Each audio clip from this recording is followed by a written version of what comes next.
In die stroombaandiagram is die weerstand van resistor R1 2 keer die weerstand van resistor R2. Die twee resistors word in serie verbind en identiese hoë weerstand voltmeters word oor elke resistor geskakel.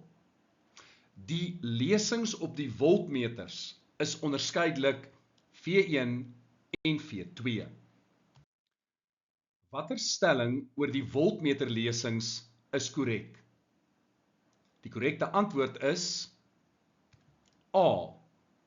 Die voltmeterlesing oor R1 is dubbeld die van R2. Aan die begin is daar vir ons gesê dat die weerstand van R1 dubbel die weerstand van R2 is. So kom ons sê die weerstand van R2 is X.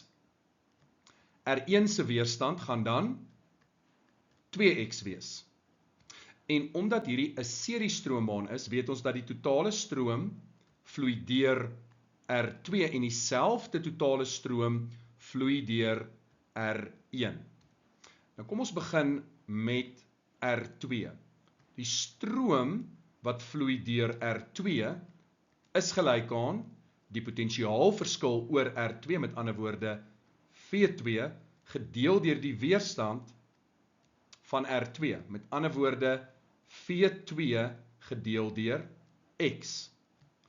Net so kan ons sê dat die stroom wat deur R1 vloei is gelyk aan die potensiaalverskil oor R1 gedeel deur die weerstand van R1 en dit is gelyk aan V1 op 2X.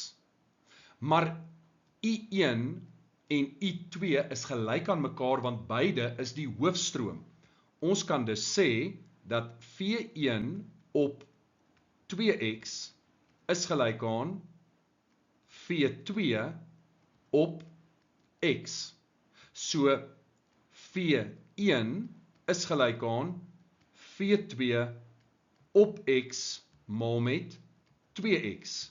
En X kan dan uitkanselleer en dit gee vir jou dan 2 maal met V2. En dit is presies wat opsie A was in hierdie vraag.